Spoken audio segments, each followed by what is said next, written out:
부모님이 돌아가셨습니다. 또는 내 아내가, 내 남편이 돌아가셨습니다. 이럴 때 결국 생각나는 부분은 상속 문제가 발생하게 되는데요. 상속이 크게 문제 없이 진행되는 경우에는 문제가 없겠지만 서로 상속인들 간에 다툼이 있다든지 또는 상속인 중에 일부가 어디 있는지도 모른다 라고 이렇게 되는 경우가 있을 수 있습니다. 오늘은 상속재산 분할에 대해서 간단히 한번 알아보고자 합니다.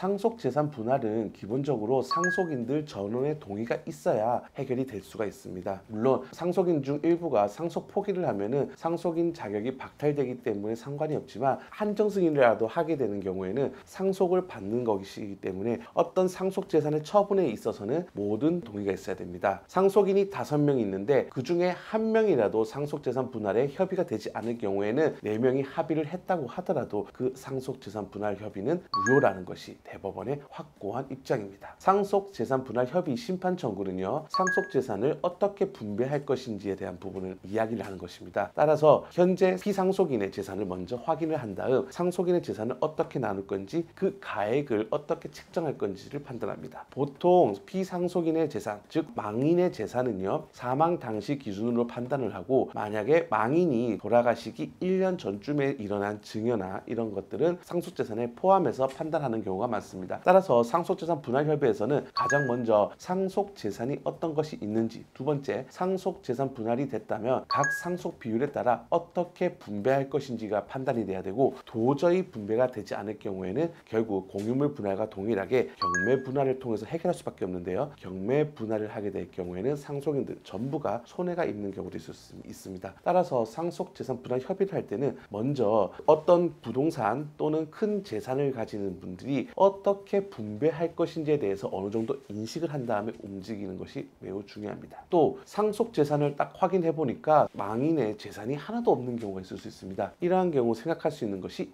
유류분 반환 청구인데요. 유류분 같은 경우에는 상속인들 중에서 최소한의 생계를 보존하기 위해서 원래 받을 수 있는 상속분의 2분의 1만큼 유류분으로 받을 수 있는 내용입니다. 유류분 소송 같은 경우에는 가정법원이 아니라 일반 민사법원에서 관할을 하게 되고요. 각 유류분이 침해가 어떻게 되었는지는 망인이 사망했을 당시의 기준, 즉 20년 전에 어떤 부동산이 증여되었다고 하더라도 증여된 재산의 시가 기준은 사망 당시, 즉 상속 개시 당시 시점으로 판단을 하고 그 중간에 어떠한 가격 상승분에 또는 가격 하락분에 영향을 미쳤는지에 대해서는 또 다툼의 여지가 있습니다. 이러한 유류분 또는 상속재산 분할 협의는 각 상속인들의 서로의 주장사항 또는 상속 재산의 상황에 따라 매우 달라질 수 있기 때문에 그러한 부분도 같이 전문가를 통해서 상담을 통해 해결하는 것이 매우 좋다고 생각합니다.